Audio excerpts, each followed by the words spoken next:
మన మైండ్ కామ్గా ఉండాలి అంటే బ్రీతింగ్ స్టడీగా ఉండాలి. Welcome to I dream. నా పేరు లుంబిని. బ్రీతింగ్ రిలేటెడ్ ఇష్యూస్ని అడ్రస్ చేయడానికి అండ్ మేజర్ కాజెస్ ఏంటి, దాన్ని ఎలా ట్రీట్ చేసుకోవాలి, ఇవన్నీ మనకి ఎక్స్ప్లెయిన్ చేయడానికి శ్వాస హాస్పిటల్ నుండి we have an expert consultant in allergy, pulmonology and sleep, doctor Vivek Vardhan గారు. Let's talk to him. Hello sir. Hello. So కొంతమందికి ఫ్రీక్వెంట్గా కాఫ్ కానీ కోల్డ్ కానీ అవుతూ ఉంటుంది అండ్ బ్రీతింగ్ రిలేటెడ్ ఇష్యూస్ వస్తూ ఉంటాయి.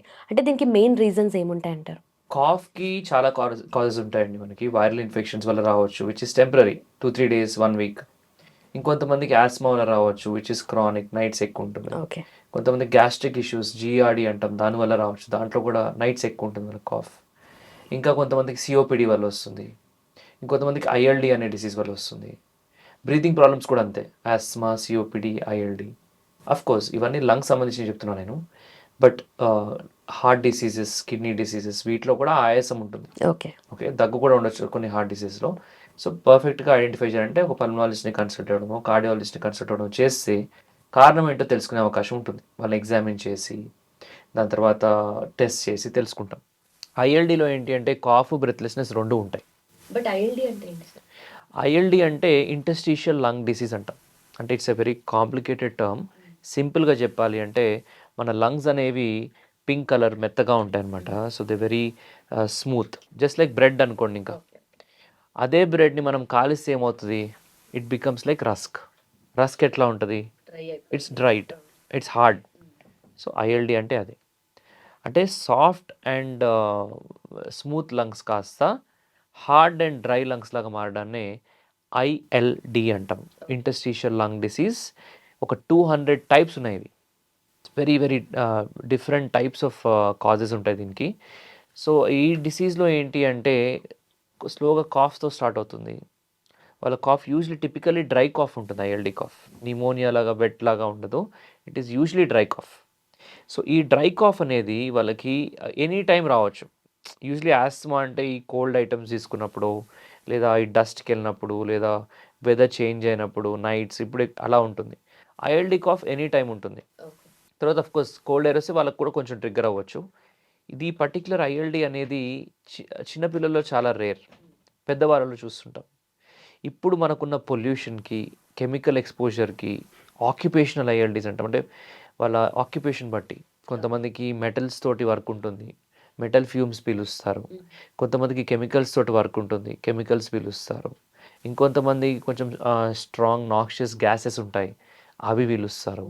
ఇంకొంతమందికి ఈ స్మోక్తో ఎక్స్పోజర్ ఉంటుంది, అవి పీలుస్తారు. వీటి వల్ల ఐఎల్డి కూడా రావచ్చు. ఈ హార్డ్ అవ్వడం జరుగుతుంది లంగ్ అనేది. వెంటనే ఒకటేసారి అవ్వదు, స్లోగా స్టార్ట్ అవుతుంది.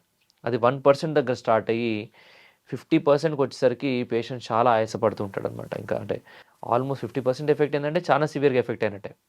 అప్పుడు ఇంకా ఆల్మోస్ట్ బెడ్ రిడన్ అనుకోండి, 50% ఎఫెక్ట్ అవుతాయి. సో ఈ 1-2% అప్పుడేమో తెలియదు. చాలామంది ఏం చేస్తారు, సరే చిన్న దగ్గే కదా అని డ్రై కాఫ్ అని కాఫ్ సిరప్స్ వాడుతూ ఉంటారు. ఒక 2 months, 3 months, కొంతమంది 2 years కూడా అలాగా బ్లైండ్గా నెబులైజర్, కాఫ్ సిరప్స్ వాడుకొని వచ్చిన వాళ్ళు కూడా ఉన్నారు పేషెంట్స్. సో వీళ్ళకి ఏంటంటే అప్పటికల్లా జబ్బు ముందుకు వెళ్ళిపోతుంది. అదే స్టార్టింగ్ స్టేజ్లో వస్తే 1 week కాఫ్ తగ్గట్లేదు అంటే పల్మనాలజిస్ట్ని సంప్రదించాలి. 2 weeks కాఫ్ తగ్గట్లేదు అంటే ఎక్స్రే చేయించుకోవాలి. ఇవన్నీ ఏంటంటే to find out some problems. ఎందుకంటే 2 వారాల పైగా దగ్గుంటే అది ఏదైనా జబ్బు అవ్వచ్చు, అది టీబీ కూడా అవ్వచ్చు కొన్నిసార్లు. సో అది మనం ఫస్ట్ ఎగ్జామినేషన్, డాక్టర్ని కలిసిన తర్వాత వాళ్ళు చూస్తారు కదా, దాంతోపాటుగా టెస్ట్ కూడా చేసుకుంటే ఐడెంటిఫై చేయొచ్చు ఫస్ట్ కారణాన్ని. కారణం తెలిసినప్పుడు దాని ట్రీట్మెంట్ కూడా మనం సరిగ్గా ఇవ్వడం జరుగుతుంది. సో ఐఎల్డీకి ఈ పిజియన్స్ ఉంటాయి కదా, పావురాలు, ఈ పావురాల నుంచి వచ్చే ఫెదర్స్, దాని తర్వాత దాంట్లోంచి వచ్చే ఈ కూప్ అంటాం, దాంట్లో పిజియన్ డ్రాపింగ్స్ అంటాం, మోషన్, దాంట్లో కొన్ని ప్రోటీన్స్ పడవు హ్యూమన్ బీయింగ్స్కి. సో ఆ ప్రోటీన్స్ వల్ల కూడా చాలామందికి లంగ్స్లోకి వెళ్ళి, ఎలా అయితే ఎలర్జీ వస్తే స్కిన్ ర్యాషెస్ వస్తాయి కదా, అలానే ఈ హైపర్ సెన్సిటివిటీ నిమోనైటిస్, ఐఎల్డి అనే ఒక పిజియన్ యొక్క ప్రోటీన్స్ వల్ల వచ్చే ఐఎల్డిలో ఈ లంగ్స్లో ఉండే ట్యూబ్స్, దాని తర్వాత లంగ్స్ చివర్లో ఉండే ఎయిర్ సాక్స్ అన్నిట్లో కూడా ర్యాషెస్ ఫామ్ అవుతాయి. ఓకే. సో దాన్ని ఒక ఐఎల్డి అంటాం. సో ఈ ర్యాషెస్ అనేవి అప్పటికప్పుడు ట్రీట్మెంట్ చేస్తే కనుక చాలా వరకు తగ్గిపోతాయి. Acute hyper sensitivity pneumonitis. Okay. Okay. లేదు అలానే దాన్ని వదిలేసి సరిగ్గా ట్రీట్మెంట్ అవ్వకపోతే అది స్లోగా క్రానిక్ అయిపోయి లంగ్స్ అనేవి గట్టిగా అవడం స్టార్ట్ అవుతాయి. అంటే మెత్తగా ఉండేవి గట్టిగా అవడం. సో దీనివల్ల పేషెంట్స్కి దగ్గు, ఆయాసం అన్నీ కూడా స్లోగా పెరిగిపోతూ ఉంటాయి అన్నమాట. ఇనీషియలీ దగ్గుతో స్టార్ట్ అయిన జబ్బు తర్వాత ఆయాసం అందుకుంటుంది. ఓకే. ఇంకా ఆయాసం స్టార్ట్ అయిందంటే చాలా సివియర్ అని అర్థం. చెప్పాను కదా, breathlessness is the worst sign. ఆయాసం వస్తుంది అంటే వర్స్ట్ సిమ్టమ్ అది. సో అది ఆయాసం కూడా వస్తుంది పేషెంట్కి అంటే మనం ఐఎల్డి ముందుకు వెళ్తున్నట్టు. ఓకే. కారణం కనుక్కోవాలి. ఈ ఐఎల్డి లంగ్స్ హార్డ్గా అవ్వడానికి కారణాలు ఏంటి అంటే, నెంబర్ 1 ఈ పిజియన్స్ ఇండియాలో చాలా కామన్. తర్వాత కొన్ని ఫంగస్లు, దాని తర్వాత కొన్ని occupations, sugar cane industry, cotton industry, metal fume industry, ఇలా డిఫరెంట్ ఇండస్ట్రీస్లో పనిచేసే వాళ్ళందరికీ కూడా ఈ రిస్క్ ఆఫ్ ఐఎల్డి ఉంటుంది. అందుకే వాళ్ళకి ఫ్రీక్వెంట్గా లంగ్ చెకప్స్ చేయాలి, ఓకే. అవుతూ ఉంటాయి screenings. Number 4 immune diseases, auto immune disease అంటాం. అంటే రుమటాయిడ్ ఆర్థరైటిస్ అని, లేదా డిఫరెంట్ టైప్ ఆఫ్ ఈ కీళ్ళవాతం అంటాం కదా. కీళ్ళవాతం అనేది కీళ్ళకే కాకుండా ఊపిరితిత్తులకు కూడా రావచ్చు. సో దానివల్ల కూడా చాలామందికి ఈ ఐఎల్డి అనే జబ్బు వస్తుంటుంది. ఓకే. తర్వాత డ్రగ్ ఇండ్యూస్డ్ ఐఎల్డి అంటాం, కొన్ని మెడిసిన్స్ వల్ల ఐఎల్డి రావచ్చు. దాని తర్వాత కొంతమందికి ఇడియోపాథిక్ ఐఎల్డి అంటాం. కారణం అనేది చాలా వరకు వెతికినా కానీ దొరకకపోతే దాన్ని ఇడియోపాథిక్ ఐఎల్డి అని పెడతాం. ఓకే. ఇంకొంతమందికి uncontrolled gastric problems, acid reflux రావడం వల్ల కూడా ఈ యాసిడ్ వెళ్ళి లంగ్స్లో డిపాజిట్ అవ్వడం వల్ల కూడా ఐఎల్డి రావచ్చు. సో ఇట్లా డిఫరెంట్ టైప్స్, అంటే 200 డిఫరెంట్ వేరియంట్స్ ఉన్నాయి. అంటే హైపర్ సెన్సిటివ్ ఇమ్యూనిటీస్లోనే ఒక 100 ఉన్నాయి వేరియంట్స్. అంటే చాలా జాబ్స్కి లింక్ ఉంటుందన్నమాట ఇది. సో అందుకే ఆక్యుపేషనల్ హిస్టరీ చాలా ఇంపార్టెంట్ మాకు. ఏం చేస్తుంటారు ఏంటి అనేది అడుగుతుంటాం పేషెంట్స్. అందుకే అంటే అన్నిట్లో, ఆస్తమాలో, సిఓపిడిలో, ఐఎల్డిలో ఎందుకు ఇది అంత ఇంపార్టెంట్ ఈ క్వశ్చన్ అంటే, ఊపిరితిత్తులు మాత్రమే బయట గాలికి కనెక్ట్ అయి ఉన్న వైటల్ ఆర్గన్. ఓకే. మన వైటల్ ఆర్గన్స్ అంటే brain, heart, kidneys, liver, lungs, ఇవి లేకపోతే బాడీ పనిచేయదు. సో ఈ వైటల్ ఆర్గన్స్ అన్నీ లోపల హ్యాపీగా సేఫ్గా ఉన్నాయి, కానీ లంగ్ మాత్రం బయట కనెక్ట్ అయి ఉంది. ఇప్పుడు ఈ గాలి ఇక్కడ పీల్చింది లంగ్కి వెళ్తుంది. సో అలానే జబ్బు కూడా వెళ్తుంది లోపలికి. ఓకే. జబ్బు కారకమైన రిస్క్ ఫ్యాక్టర్ అంటారు నేను. సో అందుకు ప్రతి ఒక్కరిని ఆక్యుపేషన్ ఏంటి అని అడగడం జరుగుతుంది, స్మోకింగ్ కూడా అడగడం జరుగుతుంది. స్మోకింగ్ వల్ల కూడా ఐఎల్డి రావచ్చు. సో ఈ లంగ్ డిసీజ్ అనేది ఒకసారి డయాగ్నోజ్ అయింది అంటే it is usually A chronic disease. దాన్ని కంట్రోల్ చేసుకోవచ్చు, కానీ పూర్తిగా నయం చేయడం చాలా కష్టం. ఎందుకంటే అంటే వాడిపోయినా లేదా ఎండిపోయిన మొక్కని తిరిగి తీసుకురాగలుగుతామా? దానికి ఎన్ని నీరు పోసినా, ఎంత ఎరువు వేసినా, ఎంత న్యూట్రియంట్స్ ఇచ్చినా it will not come back. అలానే హార్డ్గా అయిపోయిన లంగ్ ఏదైతే ఉందో, పూర్తిగా హార్డ్ అయిపోయిన లంగ్, అంటే ఇందాక చెప్పిన ఎలర్జీ లాగా ర్యాషెస్ లాగా ఉన్న లంగ్ కాదు, పూర్తిగా హార్డ్ అయిపోయిన రంగు వెనుకకి రాదు. రివర్స్ పూర్తిగా ఫైబ్రోసిస్ అంటాం దాన్ని. ఎలా అయితే బాగా ఆల్కహాల్ తీసుకుంటే లివర్ ఖరాబ్ అయిందని చాలా మంది చెప్తుంటారు, లివర్ చెడిపోయింది అంటే లివర్ అనేది బాగా ఫైబ్రోజ్ అయిపోయినట్టు. అలానే వీటి వల్ల లంగ్ కూడా ఫైబ్రోజ్ అవ్వచ్చు. లంగ్ ఫైబ్రోజ్ అయిన తర్వాత పూర్తిగా ఫైబ్రోజ్ అయితే తిరిగి రాదు, కానీ అలా ఫైబ్రోజ్ అవ్వకుండా ఆపి మందులు ఉన్నాయి, స్లో చేసే మందులు ఉన్నాయి. లేదా కొంతమందికి ఫైబ్రోసిస్ స్టేజ్ కాకుండా ఇంకొంచెం ముందు స్టేజ్ ఉంటుంది, ఈ ర్యాషెస్ స్టేజ్. ఆ స్టేజ్లో ఉంటే పూర్తిగా క్యూర్ అయ్యే అవకాశాలు కూడా ఉంటాయి. సో ఎంత త్వరగా ఒక పల్మనాలజిస్ట్ని సంప్రదిస్తే అంత త్వరగా దానికి కారణం కనిపెట్టి ట్రీట్మెంట్ ఇవ్వడం జరుగుతుంది. ఎంతో మంది పేషెంట్స్ ఇన్హేలర్స్ వాడుతుంటారు విత్ వెరీ 5%, 10% రిలీఫ్. ఎందుకంటే ఐఎల్డీలో కూడా కొంతవరకు స్మాల్ ఎయిర్వేస్ అనేవి కొంచెం ఎఫెక్ట్ అవ్వడం వల్ల కొంత రిలీఫ్ వస్తుంది. అలా అని చెప్పి అది జబ్బు కాదు. సో బ్యాక్గ్రౌండ్ జబ్బు ఏంటో కరెక్ట్గా ఐడెంటిఫై చేయగలిగితే కనుక ఆ ట్రీట్మెంట్ అనేది కూడా కరెక్ట్గా ఇవ్వడం జరుగుతుంది. దాని ప్రకారం పేషెంట్ లాంజివిటీ కూడా పెరుగుతుంది. బట్ ఈ గట్టిగా అయిపోయిన లంగ్స్ వెంటనే అనేది నార్మల్ అవ్వడం అనేది జరగదు. బట్ ఇంత ఎఫెక్ట్ అయితే అసలు డయాగ్నోసిస్ మెథడ్స్ ఏముంటాయి సార్? పర్టికులర్ ఐఎల్డి కేసెస్ ఏంటంటే సిమ్టమ్స్ తర్వాత మేము ఎగ్జామిన్ చేస్తాం పేషెంట్స్ని. We see their body, fingers, we check their lungs, heart sounds, అవి అన్నీ చూస్తాం అనమాట. సో దీంట్లో ఏంటంటే లంగ్స్ అనేవి కొంచెము సౌండ్స్ డిఫరెంట్గా వస్తుంటాయి. ఇప్పుడు వెల్క్రో అంటాం కదా, మన చెప్పులకి ఒక ఇట్లా క్రిక్ అని ఇట్లా ఓపెన్ క్లోజ్ ఉంటుంది ఒకటి, శాండిల్స్కి ఆ సౌండ్ అనేది వినిపిస్తుంది మనకి ఇక్కడ లంగ్స్లో. So that is called velcro creps. అంటే అది ఒక టైప్ ఆఫ్ క్రెపిటేషన్స్. అలా డిఫరెంట్ టైప్స్ ఉంటాయి అనమాట. సో అది మనకి వెల్క్రో సౌండే కాకుండా కొంచెం డిఫరెంట్ వేరియంట్స్. సో దాన్ని బట్టి ఏ టైప్ ఆఫ్ ఐఎల్డి కూడా గెస్ చేయగలుగుతాం. But confirmation is always through testing. So పేషెంట్ని కొంచెం వాక్ చేపిస్తాం. వాక్ చేసినప్పుడు ఆక్సిజన్ లెవెల్స్ ఏమైనా డ్రాప్ అవుతున్నాయా, పేషెంట్కి సిటీ స్కాన్ చేపిస్తాం, లంగ్స్ ఎంతవరకు ఎఫెక్ట్ అయినాయి, లంగ్ ఫంక్షన్ టెస్ట్ ఉంటాయి, ఎంతవరకు పనిచేస్తున్నాయి, వీళ్ళ ఇంప్రూవ్ అయ్యే స్కోప్ ఎంత.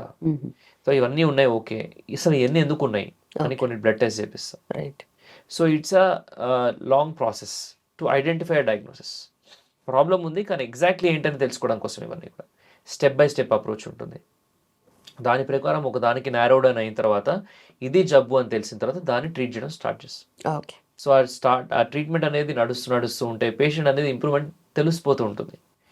ఎండ్ స్టేజ్ ఐఎల్డి అంటాం కొంతమంది, అంటే చాలా లాస్ట్ స్టేజ్లో వస్తారు, లంగ్స్ అనేవి బాగా గట్టిగా అయిపోయి ఉంటాయి చాలా వరకు, వాళ్ళకి కష్టం. వాళ్ళు of course we want to give relief to them, they want relief, okay. But end స్టేజ్లో వచ్చిన పేషెంట్స్కి ఏంటంటే immediate reliefs Rao. So it takes time. So వాళ్ళకి ఏంటంటే ఐఎల్డి వల్ల నడవలేరు, సేమ్ సిఓపిడి లాగానే ఐఎల్డి వల్ల నడవడం కష్టమైపోతుంది, వాష్రూమ్కి వెళ్ళడం కష్టమైపోతుంది, డిప్రెషన్స్ అన్నీ ఉంటాయి, అన్నీ ట్రీట్ చేయాలి. ఓకే.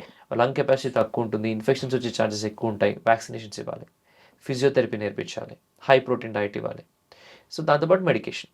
సో ఇవన్నీ చేస్తే కనుక ఈ ఐఎల్డి పేషెంట్స్ కూడా క్వాలిటీ ఆఫ్ లైఫ్ అనేది బాగా ఇంప్రూవ్ అవుతుంది, ఒక నార్మల్ లైఫ్ లీడ్ చేయగలుగుతారు. Okay.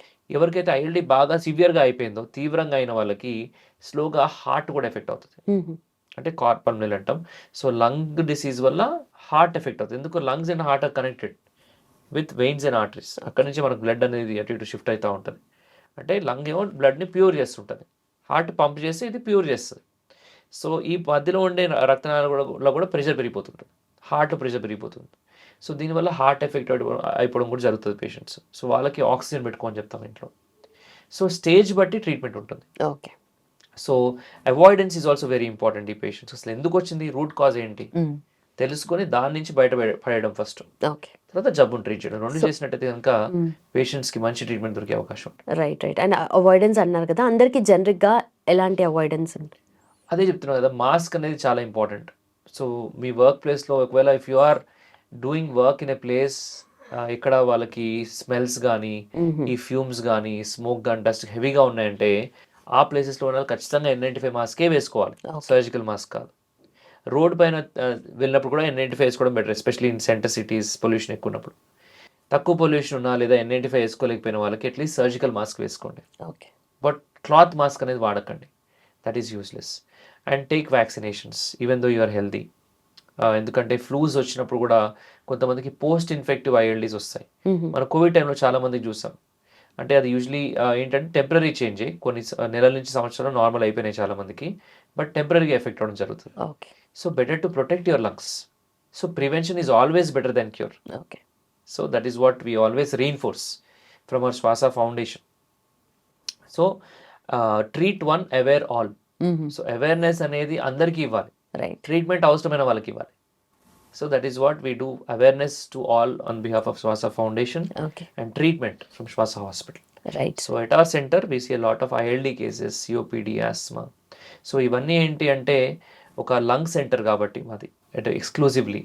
So these patients are referred by some doctors or ఏదో ఒక విధంగా వస్తారు తెలిసిన వాళ్ళ ద్వారా. సో కారణం అనేది కనుక్కొని ట్రీట్మెంట్ ఇచ్చినట్టయితే కనుక వాళ్ళందరూ కూడా హ్యాపీగా ఉండే అవకాశం ఉంటుంది. Okay. Right sir, thank you so much. Thank you. And for more videos, please subscribe to iDream. Please subscribe to iDream. Please subscribe iDream. And please subscribe to iDream. For more videos, subscribe to iDream. please like, share and subscribe to the channel. Congratulations, iDream. Subscribe to iDream. Subscribe to iDream. So subscribe to iDream Media. iDream ki iDream team అందరికి huge congratulations. Please subscribe iDream Media. Please subscribe to iDream. Subscribe iDream. Please subscribe to iDream. iDream అంటే నా కళల channel subscribe చేసుకున్న నోరు తిరుగుతలేదు, మీరైతే గంట గుర్తు కొట్టండి. For more such videos, please subscribe to iDream. Subscribe to iDream. Please subscribe to iDream. Please subscribe iDream Media. Please do subscribe to iDream. Please subscribe to iDream Media. For best entertainment and information, please subscribe iDream. And don't forget to subscribe to iDream.